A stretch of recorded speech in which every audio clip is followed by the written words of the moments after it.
Good morning, friends. I hope your day is off to a great start. Real quickly here today, I want to share with you how drawing can give us all a really positive boost. Drawing has a very special, constructive place in our lives. It can actually enhance our sense of self.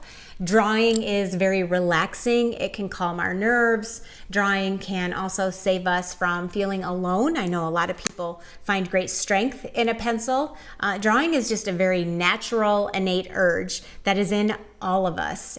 Drawing with a pencil is actually one of the simplest, most accessible ways of creating that has been around for centuries. And it's something too that you will immediately notice the benefits and experience the good that comes from putting the pencil in your hand and starting to make those marks on paper, because that's all drawing is. It's making marks on paper, and everybody can do it. And I want to celebrate a few ways that make it easy for us to maybe make drawing a bigger part of our lives. And I have found that whenever we do want to have something play a bigger part in our life, to make it more visible and more accessible, because that way we're encouraging it and it makes it more doable. So here are some of the fun ways I try to make drawing more accessible and encourage it at my house. You'll notice behind me here, there's a couple of bookshelves that I keep well stocked with books that are all about different drawing techniques and sketching,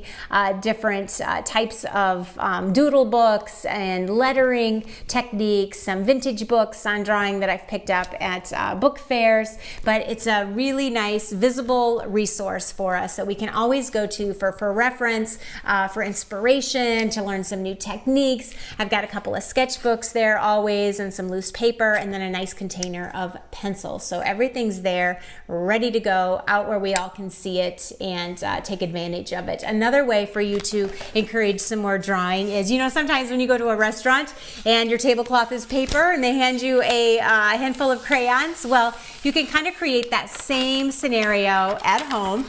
Get some roll of some nice paper and spread it out on your kitchen table, on your counter, on your coffee table, and leave it out.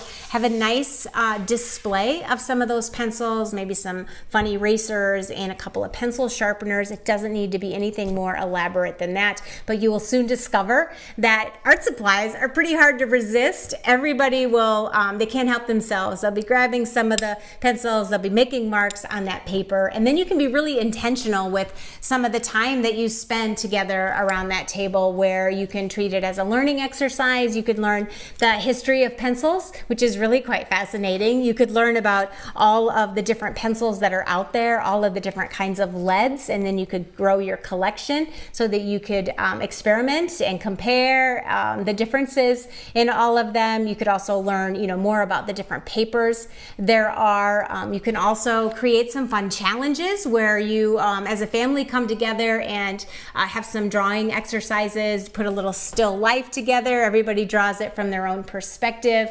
Some drawing games are a lot of fun, and you will soon see just how everybody's own unique style and personality comes through with the marks that they're making on that paper. And I think that is so cool. But the biggest thing that I want to stress is to don't steer down that path of good or bad, right or wrong, because nothing will kill a creative spirit more quickly than judgment. And just don't allow it. Instead, celebrate all of the different marks and drawings that you do.